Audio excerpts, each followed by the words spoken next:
Welcome everybody to the Succeed in Industrial Electronics webinar, where we'll be sitting with the co-author of our new Succeed in Industrial Electronics book, Samuel Shabangu, and he'll be explaining how the new curriculum has been updated, what has changed, and what has stayed the same. We were hoping that our National Sales Manager, Kenny Chakari, would be with us today. But Kenny is actually running around visiting colleges along with Ntobeko, Nyati, and KZN, actually bringing copies of the books to your campuses. So if you have not seen Kenny yet, I believe he's heading to Limpopo this week, and you will soon be able to actually have a copy of the books in your hands. So just to explain how this is going to work, Samuel is going to go through the curriculum, showing what has been added and what's been taken away. And then at the end, there will be a chance for questions. If you want to, up on the right-hand side of your screen, there's a chat box and a Q&A box. So you're welcome to type questions there, and we'll keep an eye on that and be able to raise them afterwards. Otherwise, once Samuel is finished presenting, I'll unmute mics and you'll be able to ask him questions directly. Now I'd like to introduce Yondela Mlonzi.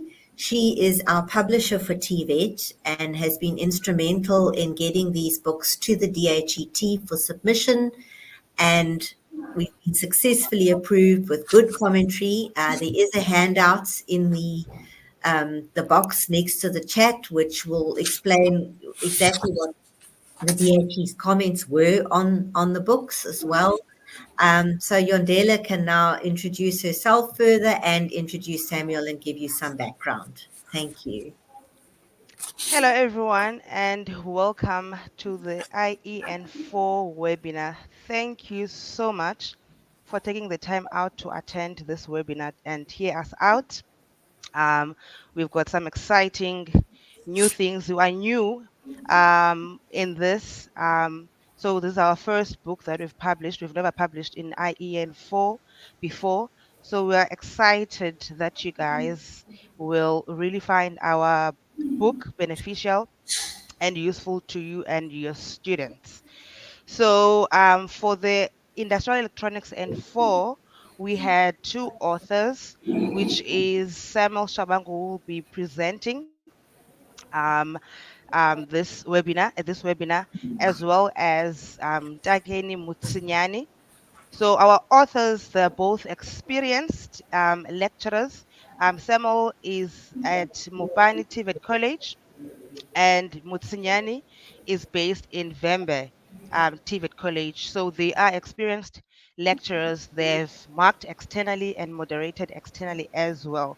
So we do trust that the content that they've provided for us, you will find beneficial, and it will speak to you and address all your needs. Thank you so much for joining us once again. Good day, ladies and gentlemen, colleagues, and everybody. First thing first, I would actually like to thank everybody who contributed to make this dream a reality. My brother, whom I was with working, writing this book, Mr. Ntakeni, is also here present.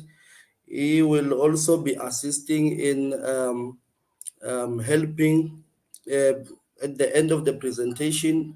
Should there be questions, he will also be assisting me in answering those questions. And also, I will also like to extend our my appreciation to my brother, who is Mr. Stephen, who played a role of being a brotherhood by always motivating to say everything is going to be all right, even though sometimes we felt like, things are not all right. But at the end of the day, we managed to finish writing our book. So at the same time, I would like to thank Yondela, who was always pushing. I can only say that she's the magician behind everything, because none of this wouldn't have happened if it wasn't of her pushing, working behind the closed doors with her team, always making sure that whatever that we are typing is turned into a real book. So we appreciate that and we are very happy for that. So today, my presentation is not going to be too much things outside the book. It will only be focused on the book itself and how it has improved different old books. Um, if you can check on your screen, I have projected my presentation. On my presentation, I will be first looking at the main subject aim of this textbook, Industrial Electronics N4. Before we go deep into what has been added, I think if we talk about the aim of why we have updated the book. So Industrial Electronics N4 will equip students with knowledge and fundamental principles in the electronic industry in order to improve their work skills and further their career prospects. The student should obtain a thorough knowledge of hands-on practices as applied in the electronics industry. The teaching of this subject is aimed as an introduction to the application of technological principles such as power supplies and controls, design principles, control, process control, amplification. On completion of the modules in the industrial electronics and for students should have gained in-depth knowledge of the following content: network theorems, alternating current theory, electronic power control, power supplies, and amplifiers. Then let us look at a quick overview of the old syllabus against the new syllabus, the changes that we have made, and we will also get deep into details to understand as to why did you even made these changes. Number one, we look at the old syllabus. We went through the old books and realized that no, the old books are no longer relevant. So, in other words, we say that those old books are no longer relevant or they are updated in terms of what is happening with the modern technology that is introduced in the industries. Then we had to come up with this book to say, no, we need a book that is up to date. So, that is our book. We look at the old books again. The old books, they are lacking modern context. Then we tried by all means to bring you interesting book that has improved the content. Then the old book again is inconsistent with the current curriculum, and ours support and is actually in line with the current or the latest curriculum. We again look at the old syllabus that is insufficient. Then we look at ours. Ours support diverse learning. We will again discuss deep into details as to what do we mean when we talk about diverse learning. Lack of digital features from the old book. Ours has got very interesting features that are introduced and how learners are going to use those digital features to their advantage for them to actually succeed in industrial electronics N4. Then now I will like to talk about the changes that we have made to the new syllabus, and we look at what was on the old syllabus. we look at what is introduced on the syllabus, specifically looking at the modules that are added. On the old syllabus or old modules, the topic that we had, the first topic was DC theory or network theorem. And somehow, even on our book or on the updated syllabus, we still have the very same module, which is still network theorem. So on network theorem, there's nothing much that we added. Actually, we simply had to add two theorems that are differ from what we had, or we added from what we had before and added these two new theorems. The first one is Norton theorem. Norton theorem is a very interesting network that is almost similar to Thevenin's theorem. Once our students are equipped to Thevenin's theorem and they understand Thevenin's theorem, there is no way they will fail to understand Norton theorem, because Norton theorem is opposite of Norton, I mean, yes, it's opposite of Thevenin's theorem. Where Thevenin's theorem, Norton's theorem, we say that this is actually a circuit.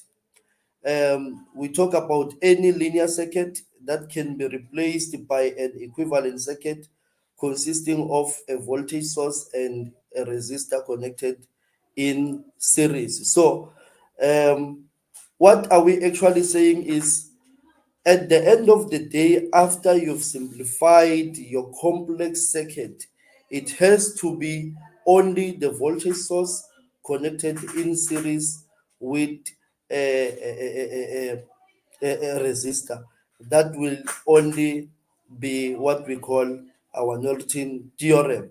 So more details will be dropped on our online digital book, and even on our book we've got lot of exciting technologies that will lead you to different activities online, but we will get to that as I go on with my presentation.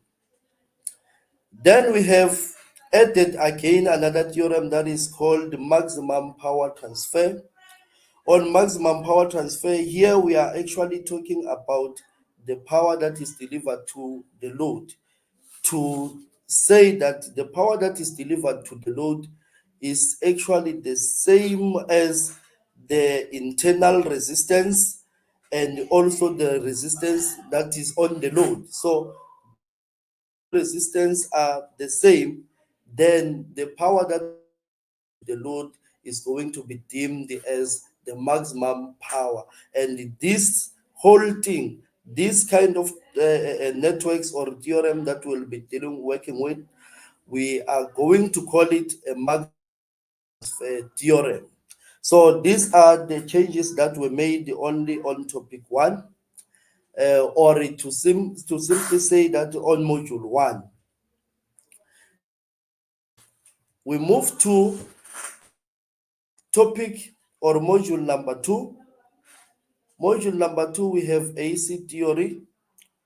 The old AC theory syllabus is still the same, no changes were made.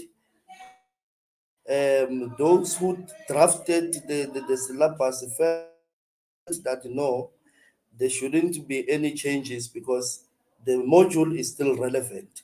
Then no changes were made. They agreed amongst themselves to say no, changes should be added. Then we move. Then we have topic number three, which is our module three, semiconductor diode.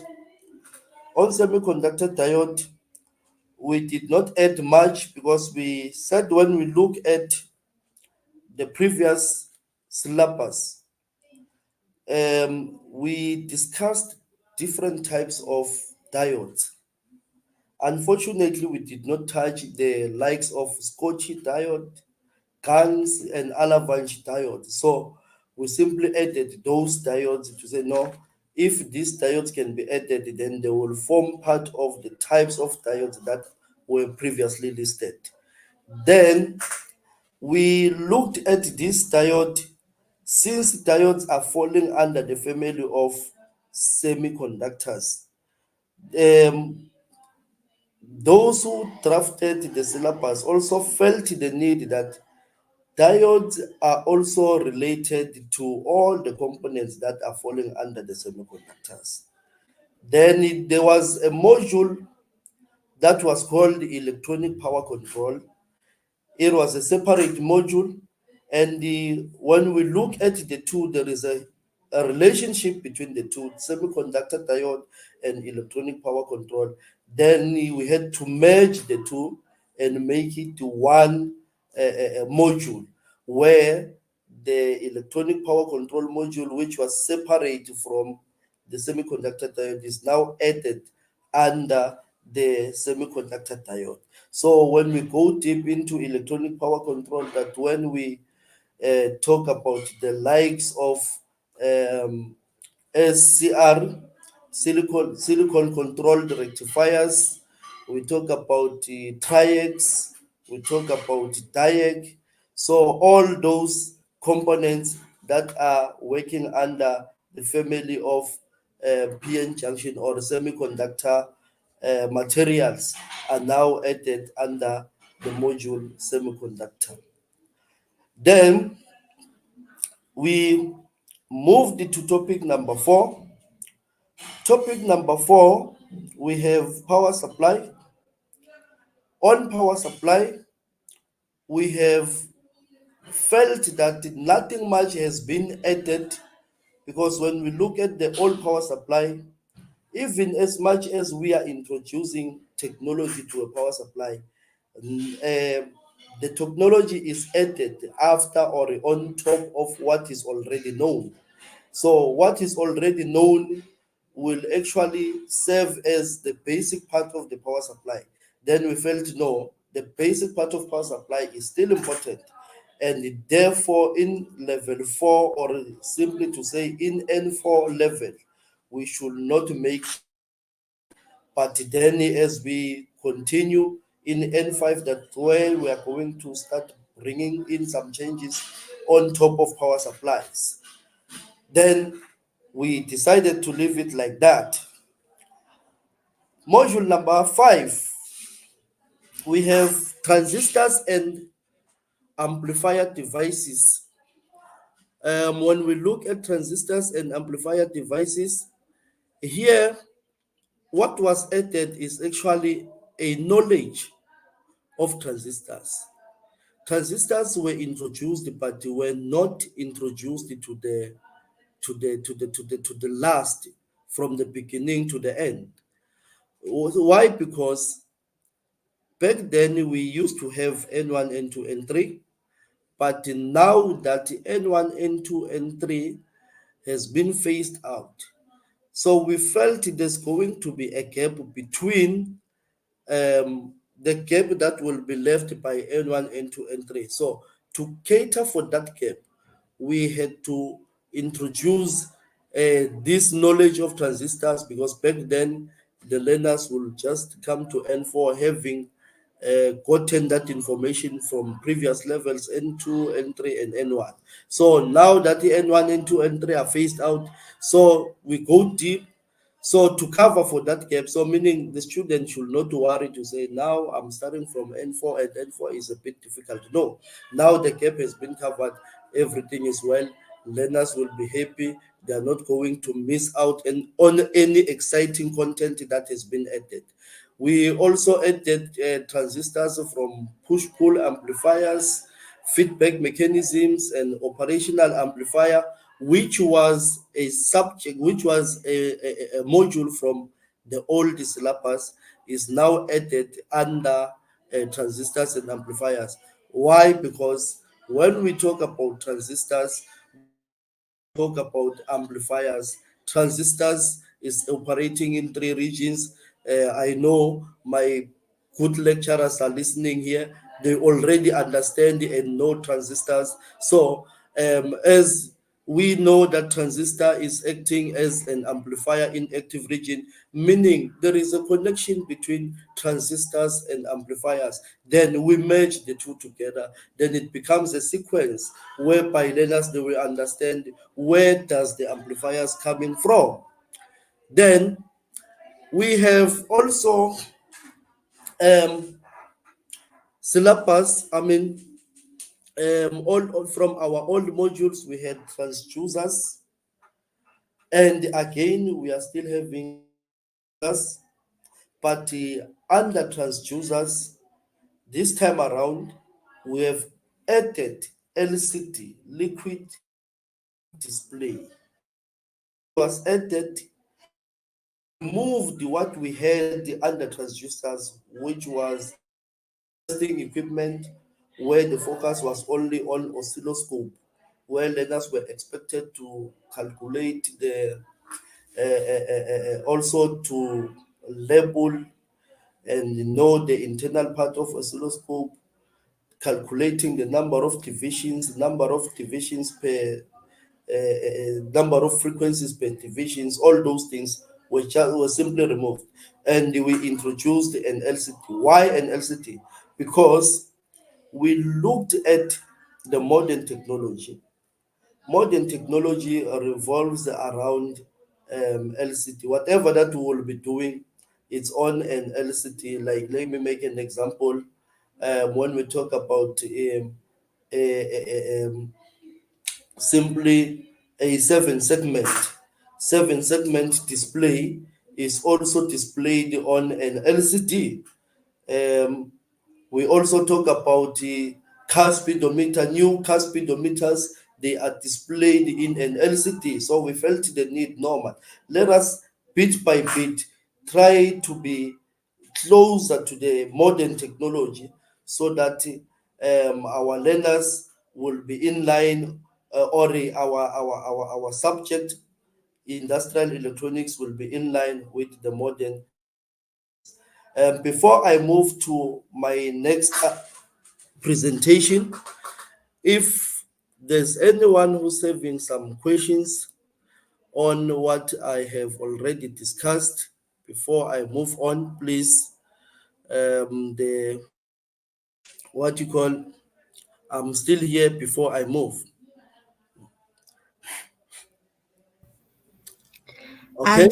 Samuel, there was one question in the chat about asking that we forward the actual syllabus.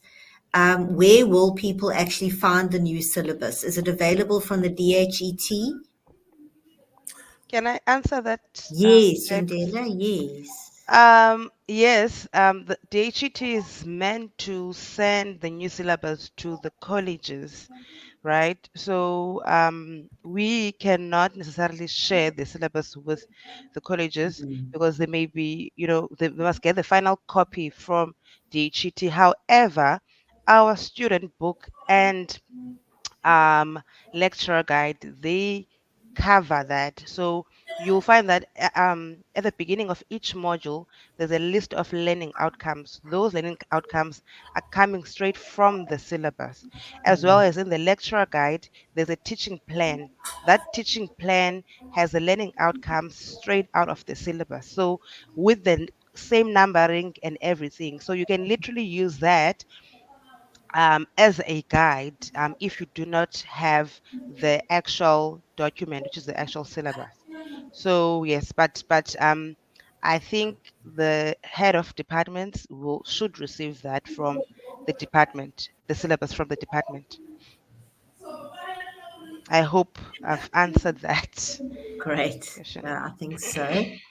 I just want to ask if there are any other questions. I'm just trying to see how I can um, unblock everybody's,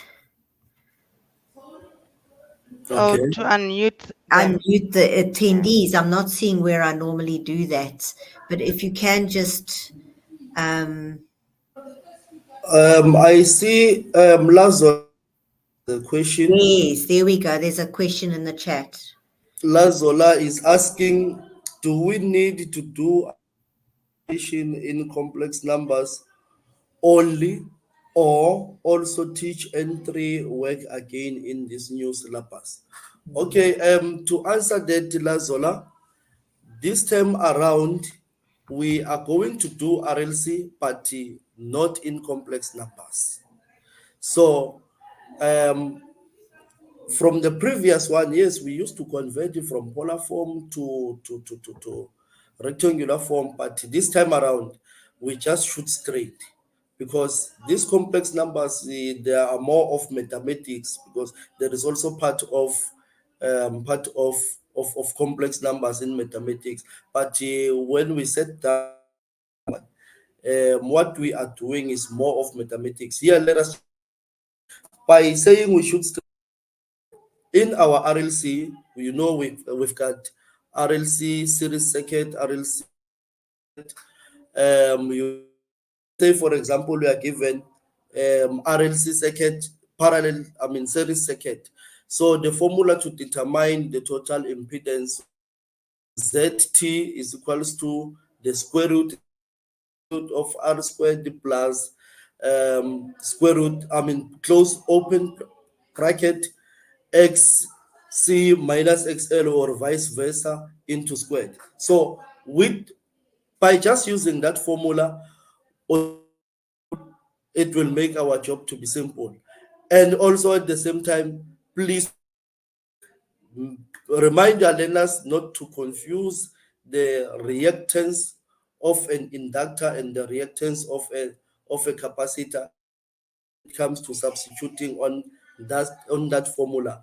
So I know there is this thing that is always happening of the learners when they are given the values of the inductor and the capacitor in ohms. They also convert those values again. Please remind your learners not to do that mistake. I know you are good at what you are doing. I cannot go deep. I was actually just answering to say the RLC are there and it can be calculated, not without using the complex numbers. Thank you. Thank you. I see another question. Somebody is asking, how can we get your copybook as a lecturer? That one, I will leave it to Yondela. Yondela will answer that Yeah, as our publisher will explain. yeah, But it's then that's. my presentation is not yet done. There are interesting Can I features. quickly answer that, Samuel? Yeah, then Yes, we can yes, proceed. yes, please. As Jackie mentioned, our sales team is out visiting colleges, so you should look out for them. They'll be bringing sample copies to colleges. So this week they will be in Limpopo, KZN. Yes. Last week they were in Gauteng. So that's how you'll get a copy of a book. Um, if not, you can contact Kenny, our national sales manager, and find out when they'll be visiting your college. Okay. Um, Let me quickly proceed to try and save time. I know my colleagues are very, very, very busy.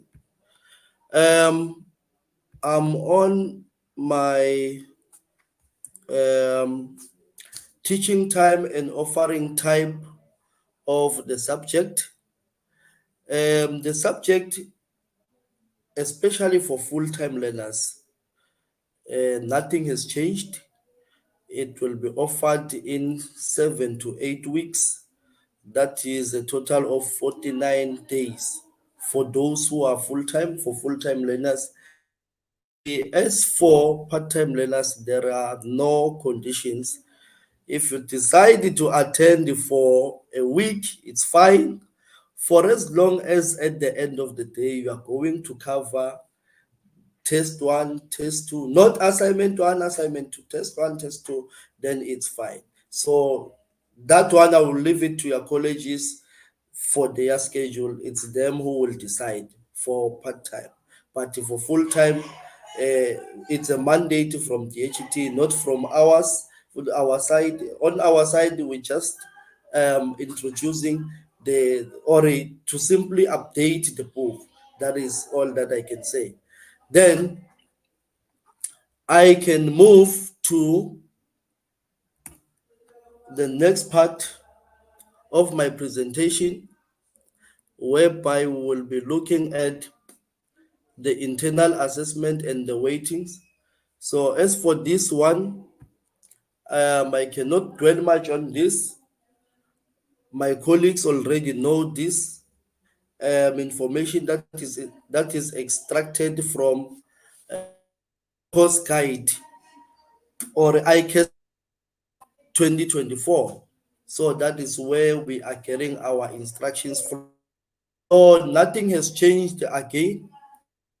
If we look at, we are being told that each student must complete our assessment task in the form of two tests. I highlighted not assignments. And the document again is talking to us, the ICAS document. And then these two tests that will be written are going to form part of our ICAS marks. Then, number two, first assessment task is to be completed between week 2 and week 4. So depending on when have you guys started with your college. This test weigh 30% of the ICAS. This means that 30% of the syllabus must be covered in test one. So, test one, when you are writing test one with your learners, it means um, test one will simply covers 30% of the entire syllabus. Then, test two will be written in week 5 to week 8, in between um, of the trimester, and this one is weighing 70% to 80% of the syllabus. It must also be noted that during both task must align with the internal examination, divide the 3 hours and 100 marks of the examination accordingly.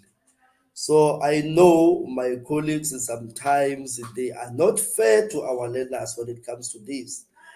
You find them saying test one that is out of 50 will be written within an hour, and that is not fair because the main exam is out of 100 and is written in 3 hours. But a test of 50 marks is written within an hour, which is not fair. So now the instruction from DHT ICAS guideline is that if is written out of 50, which is half of 100 from 3 hours of the examination, then the test should be written within 1 hour 30 minutes, which is half of 100 marks and half of 3 hours. That is what they simply mean. But we are not in any to come to your college to say do 1, 2, 3. We do not interfere with our colleagues' job. Then, student must obtain a minimum ICAS mark of 80% to qualify to the examination. So this one already our colleagues knows it, and nothing was changed. It still continues to be. We go on and look at the external assessment. Yeah, this part, colleagues, I feel like it is very, very, very important because we get to have learners coming to our offices or our classes and ask Manyari, do they really, really, really, really add our ICAS during the marking of our script? Some of our colleagues doesn't have an idea. They don't know. Some they know, but here's is actually an answer to our learners and to our colleagues that did not have the information. So here, the module, we've got modules 1 up to 7, which are contributing 100 marks for 3 hours. This is going to be a closed book. Nothing has changed. Formula sheet is going to be provided for. Scientific calculator is provided, but not the programmable calculators, because people, our learners will actually, when the paper might maybe has leaked, they will just save their answers on the programmable calculator. So as a result, hence we are saying such calculator is not required. Then in no references, that one we know, no external examination papers or memoranda allowed. Then this is the part that I was highlighting on. The student must obtain at least 40% for them to qualify for the examination. For them to pass from the subject to another. And the promotional marks. So this is where the ICAS is helping, because for them to qualify for the examination, they must have obtained a minimum of 40%. This 40% and above, and whatever marks they will have or percentage they will have obtained, will then form part of 30%. And then the examination will simply contribute 70% of the examination. So the 30% plus the 70% will then be combined to get their final marks. So when the learners are now asking if this ICAS is being added on the final marks, the answer is yes. But then it contributes too little, which is 30%. Um, Again, if we are having questions on this one, we can bring them forward. We look at them. We try to answer where we can. Then we move on to. We are almost in the last part of our presentation. We've already highlighted what is important from the DHT document. So now we give you the reason to go for this book that we are talking about.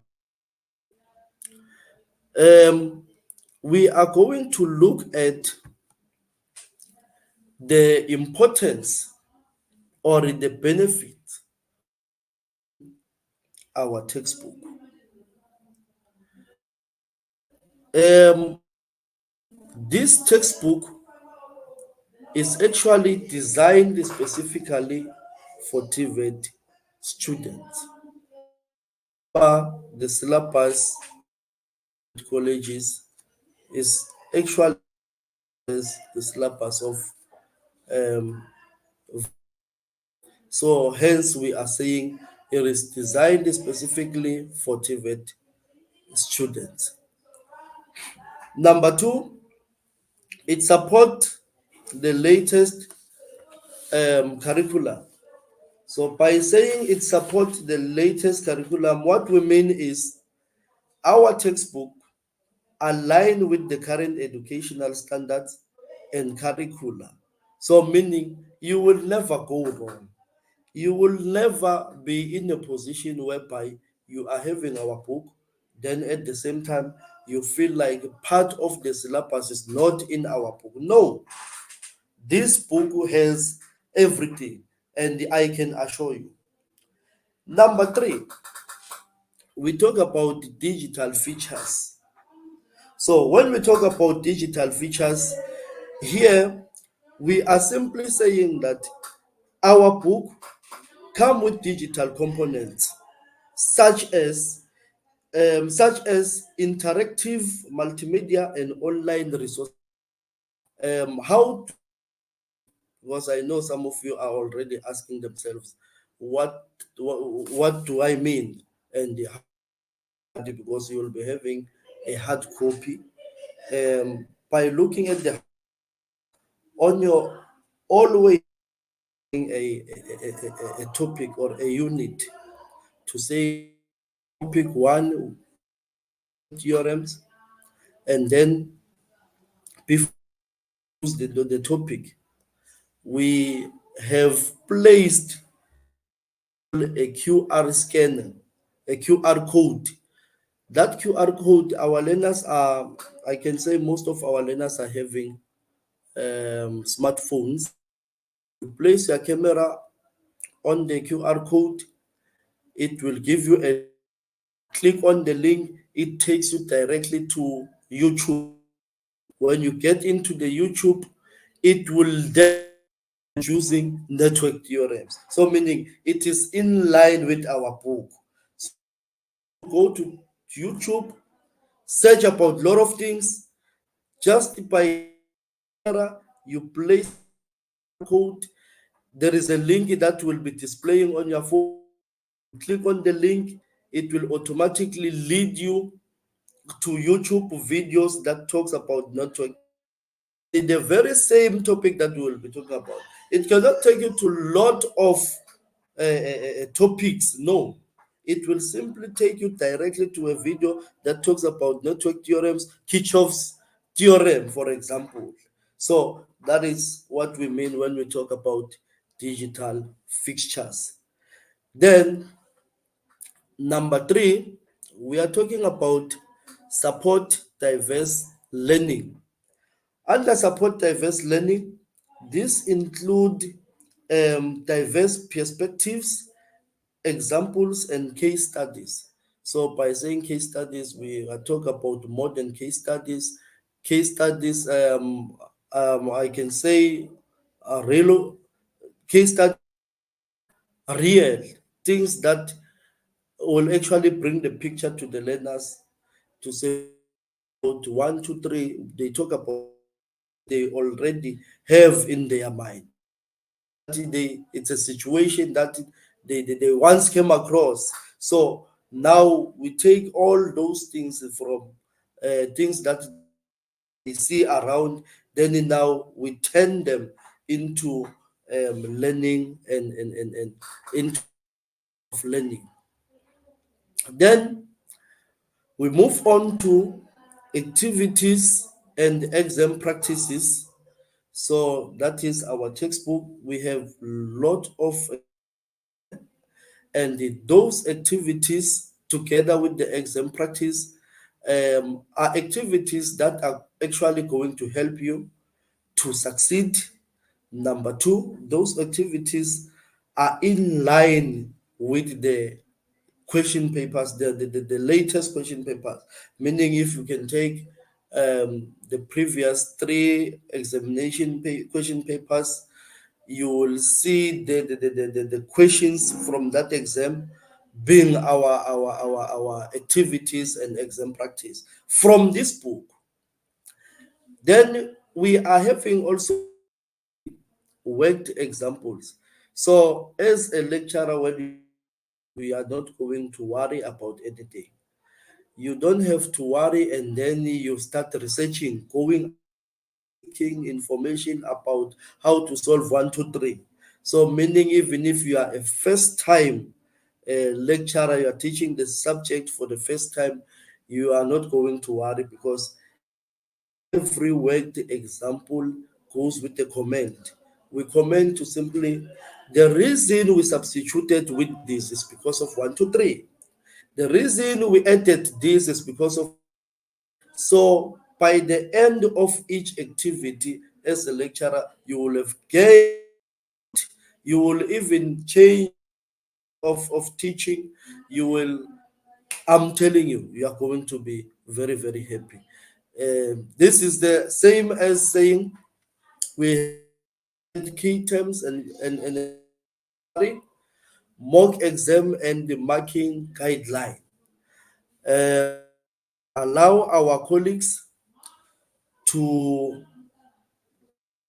questions again before I move this part, which almost is taking us closer and closer to.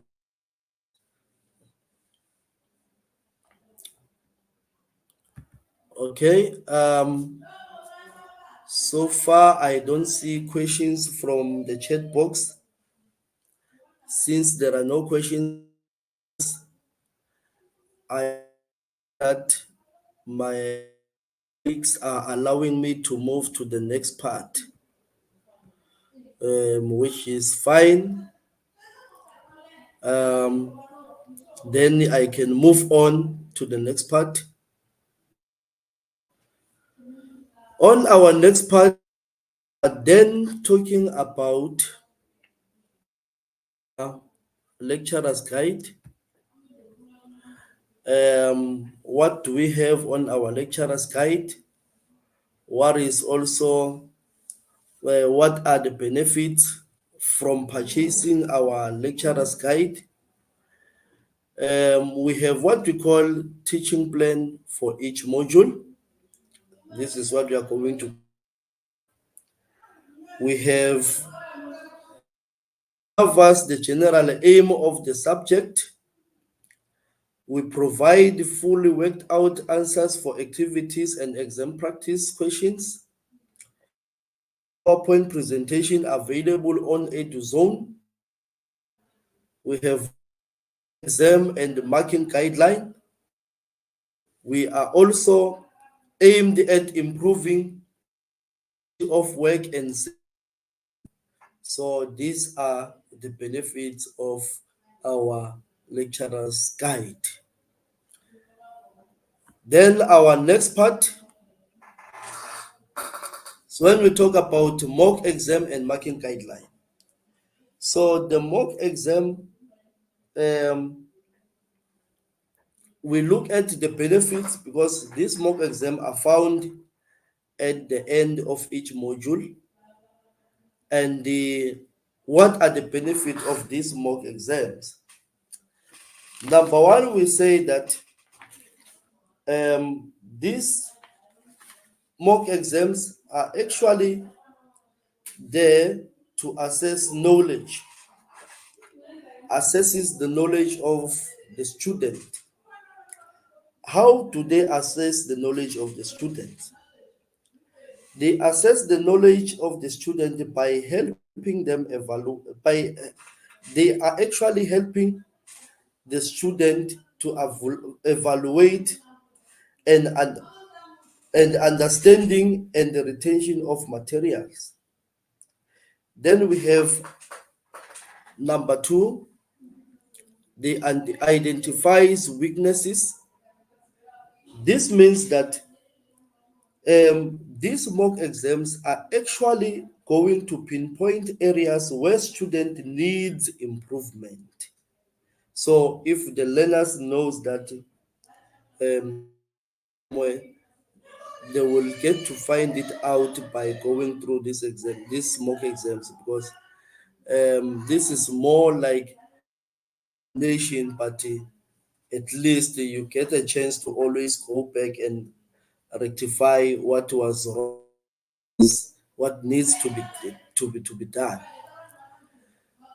Then it improves time management. Why are we saying it improves time management? It's because these mock exams simulate actual exam conditions, helping students manage time effectively. So sometimes it might happen that because we are having learners whom we call the last minute people. These people will wait the whole trimester, then they will start reading a day before they write their test one or test two, or even the examination. So with our book, because of the introduction of the mock exam, it means if one is lazy and they go through the mock exam, but I'm not actually encouraging the learners to do that or encouraging our colleagues to tell their learners to do that. No. But then if one hasn't studied from day one to the last day, should they go through the mock exams? At least those who are so quick to grab, they will grab answers related to the content of the module, then they will be good to go. Then these mock exams again, as you will be going through, they are saving, they are actually improving time management. This means that if you already going through this mock exam is actually caring to master the answers, to know that from topic one they always ask a 1, 2, 3, from question two they ask 1, 2, 3, and the answers are this one, this one, this one, this one. Then at the end of the day, you will have saved time of reading the whole book, because I know there are some other learners who don't like to read. That is where they come. That is where the mock exam comes to their rescue. So it reduces anxiety. How does it reduce anxiety? This mock exam prepares students with the exam format and reduce test day anxiety. You know, always when it's test day, it comes with a stress. But when you know you've gone through the mock exam of this book, you are not going to be worried about anything.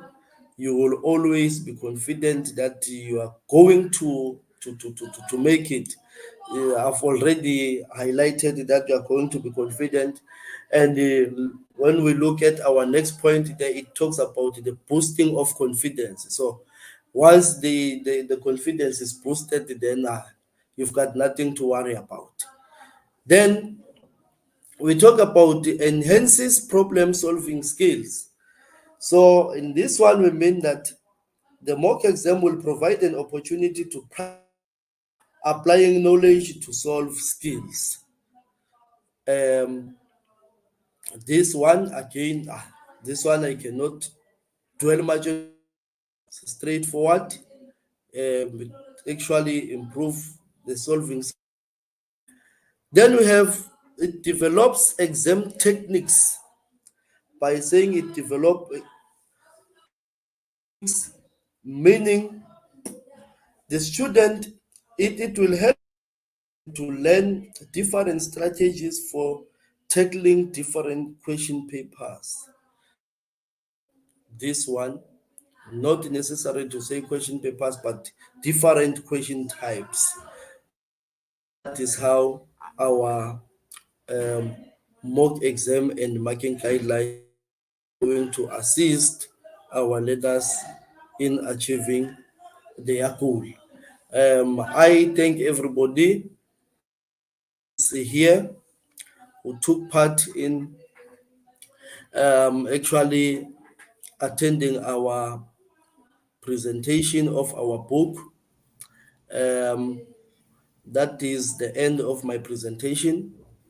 I will then leave it to our publisher, Yondela, and take it from here.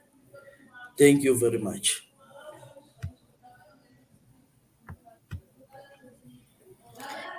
Oh, thank you very much, Samuel. I'm sure that was very useful for everybody. I know that a couple of people indicated that they had issues with connectivity. We will be sending the recording to everyone after the webinar. You just need to allow us a day or two just to edit it and make sure that it's a well presented package for you. I have enabled people's microphones if you do want to unmute and ask a question out loud. Um, then someone else has asked can we get the sample of the revised new syllabus. I think Yondela did indicate that you need to get that from the DHET.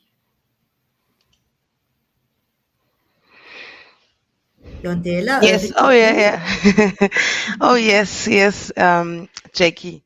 That's right. However, as I've mentioned, if you get a copy of our student book and lecturer guide, it will guide you. All the learning outcomes that are in that book listed for each module and the teaching plan come from the syllabus exactly as they are written there. Great. Yeah. Good. So if there are no more questions, we can say thank you to Hello? Samuel. Is that someone? Yes. Hello.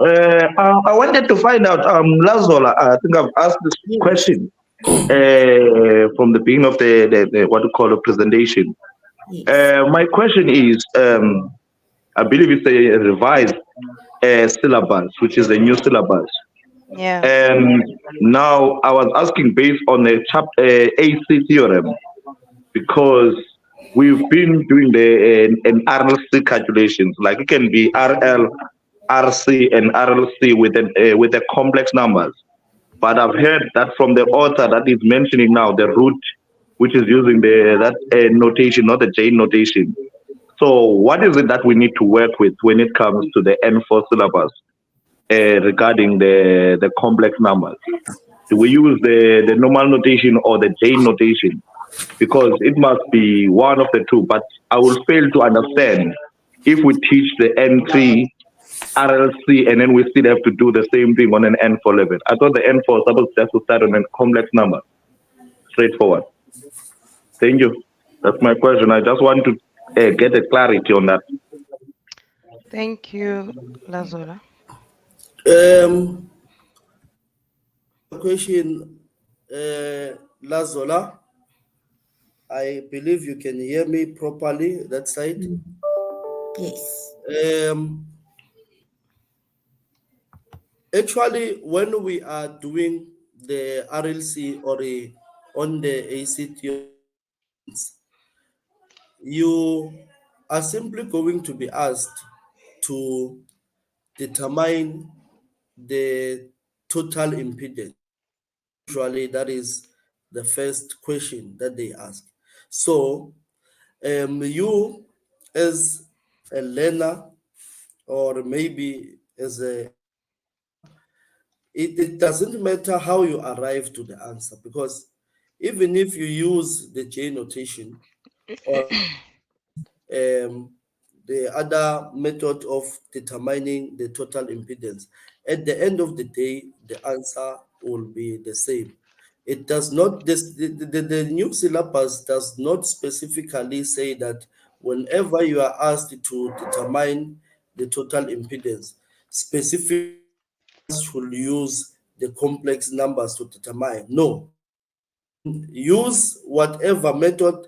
That's why when we are discussing the marking guide, after before prior marking, we get to have alternative.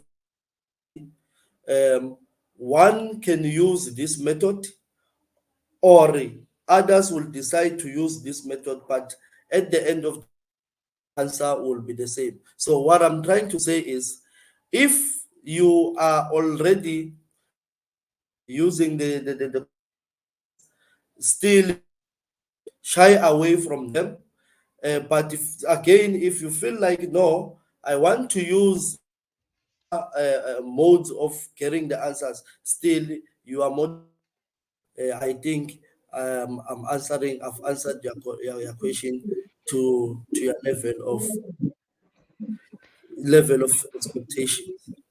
Samuel, Okay. Yes. I am looking now. This is Lazola, this is based, is that based on module 2? You're Yes. Yes. asking, Module 2. well, I see unit 2.4, Samuel, there's complex numbers, J notation.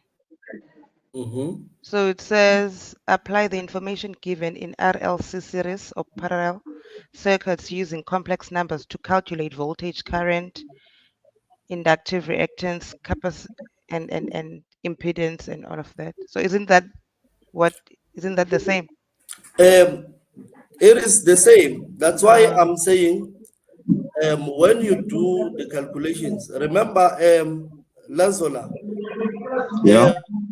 use the formula ZT is equals to the square root of something, right? That form from a an impedance triangle. Are you with me, Lazola? Yeah, I'm with you. Yes. Yes.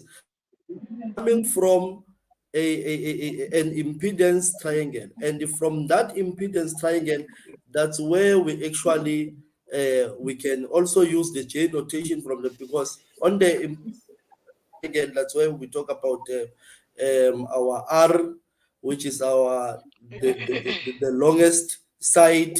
We have our opposite. We have our adjacent. So from the very same triangle, it means for you to use the chain notation. That's why I'm saying I'm not actually shying away. We don't do away with the chain notation, but then if you have a way that works for you, it's fine. It is also welcome. Okay. So I want the reason why I'm asking this question. I Mhm. want to work with a holistic method, like where you know that when it comes to the N4 new syllabus, Yes. students are advised maybe to work with the J notation, or when it comes to the N4 syllabus, students are given an opportunity to work with the J notation or the normal notation, which is using the Z. Because if now, like I think the lady was just mentioning the question that they said, use the J notation. What if now I'm a lecturer at a point? So as Mhm. a lecturer, if I'm only teaching like the Z is equal to root of something, that means now there will be information missing, because how do I determine an angle? Because there are some complex circuit when you get into the N4 syllabus, which you cannot just use the normal notation. It will be easy for students to work with the chain notation or the complex numbers. So I want to have like the holistic method. Which method must we use in an N4 syllabus to calculate these complex numbers? Remember, if I can have, let's say, two resistors, a resistor and a capacitor parallel with the inductor, and then that combination is in series with the resistor. So to work with the normal notation, it's going to be difficult for students to go to calculate the total impedance. So my answer was expecting maybe you say, okay, on an N4, we can work with the J notation, but it seems like you are shying away from the J notation. Is it not the method that is supposed to be used in an N4 syllabus? Um, Because the N3 method, I believe it's not going to help the student on the N4 level. Yondela, It's not when I say, entirely. It's not entirely though, because I'm looking at the syllabus now. It's not yes. entirely, but part of it, you can use the J notation. However, it's not entirely. So it's literally just um, Unit 2.4, where it's specified that they must calculate using J notation, whereas with others, it's not specified. Oh, okay, okay. Yeah. Thank you. But if maybe, but we don't have time. If we can maybe look in a recent past papers, you will notice that most of the questions that are being asked there, they always push the student to go in a J notation way to Yeah. calculate. Because I'm teaching this subject Yeah. in the previous year, like it. So trying now to understand, like, do I need to go and calculate horizontal current, vertical current, which is that's an entry work, to go and calculate that total current in a parallel RLC circuit? Or can I just use the complex numbers? Or what was the decision maybe that was made when the syllabus was designed or something like that? So I wanted just to have that holistic Mm. method, because at the end, I can teach both methods, but remember the 10 weeks, mainly on an Um, N4 syllabus, it's mainly theory. So we need to know what is it that we will need to teach students. Focus on, yeah. Yeah, we But focus on. I think Samuel mentioned earlier that they try to go in more detail, which is to cover some elements from the lower levels, because remember there'll be students that will only be starting from N4 and no prior exposure to N1, 2, and 3. So I Mm, think that was Okay. also the driving force behind having mm, to holistically cover parts of the content that was covered in N3 and 2, so that students that didn't do Mm. those levels coming out of grade 12, they have they'll gain more mm, knowledge, like it's explained in depth and detail, because one of the comments that we received from the screeners, which is the people that obviously wrote the syllabus, was Yeah. to explain terminologies in detail, whereas obviously the authors, because they are experienced, they know that these things have been taught in N3 and N2. The sentiments from the screeners were that we have to introduce them for those that may not know. mm, So I think it's a combination of that. They've considered the fact that they're phasing out N1, 2, and Oh, 3. Hence, yes. So it is not this module is not okay. specific to J notation. It's overall. J notation forms part of it. Mm. Oh, okay. Okay. Thank you. I see that Cello Hello, J has Jaya. raised a hand. I don't know if that's to do with this discussion or a new question. Cello J, you can unmute and go ahead. Silo.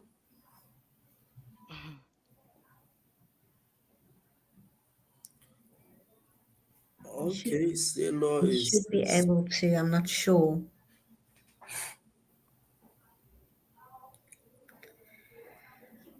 Okay. I think then Not if that sure. is, yeah, I'm not seeing. I don't know if Cello's having a problem with connectivity. We are actually over time now. So I just want to thank everyone for joining us. And yeah, if that's it, then we will be closing the webinar. Thank you very much, Samuel, for your contribution. So, sorry, are you gonna visit us also in Western Cape, Which or you campus? guys? Which is Yeah, that? you must tell us which Lazola, campus. which campus are you in? I'm in Northlink, Which Wingfield, Okay. Wingfield? Wingfield campus. Yeah. Okay. Have you guys decided on a book yet? No, as a program manager, I'm still like looking for For a book. the book. Yeah, that will be also the. So I'm still screening like different textbooks. Mm, Can That's you why can I'm you also. can you please drop me an email or drop me your mm, email address on the chat box? Our sales team, we don't have a sales team in the Western Cape, right? yeah. They are Okay. based in Gauteng and they obviously visit other areas. However, the sales manager has some way tasked me to visit Mm, few colleges if I can. So I can absolutely come to you because that's close to our office in Goodwood. So I can come to you yes. and I can bring you a copy. Okay. So must I leave my email Please address leave on your the chat? email Mm. address. Yes, please Yeah, leave you your can email address. also, I think my email address is in a lot of the invitations and Oh things that yeah. we sent out. So if you want to email me, I can pass it on to Yondela as well. That would be jacqueline.stradom@oup.com. Okay. Oh, so must I just drop my email address? Yeah, that's Drop great yours in as the well, chat. yeah. Okay. Yeah, so we've covered both bases. Yes. Okay. Okay. Thanks a lot. Thank you. Great. Thank Thank you. you. Thank you. Okay. So we're all done. Great. Thank you, everyone. And we wish you a fruitful afternoon further. Thank you for joining us. I'm happy Thanks. to see some Western Cape people in here. Yes, definitely. Great. Thank you so Thanks, much. Thank you, everyone. Samuel. yes, thank you. Thank you very much. I'm not sure if Ndaken is joined, is if he's here. Mm-mm. If he's No, not I here, don't oh, see. okay. Anyway, I will end the webinar now. All Thank you, right. everyone. Thank Bye-bye. you. Bye. Who's this? Jax? Yes. Will I be able to copy? I Try can. it. Otherwise, I can probably go in and get it. Okay, no, it's fine because it's the email address is not Yeah. complete. There's another one as well from Yes, Vembet, yes, but there is. yeah, Let me take a screenshot before I okay. close. But for Vembe people, the sales team. Okay, I've taken a screenshot of those. But Lazola's one is not It's on. probably at Northlink, eh? Oh yeah, yeah. I'll check. Yeah. I'll check the emails. All right. Great. Thanks, everyone. Thank you. Bye-bye. Bye.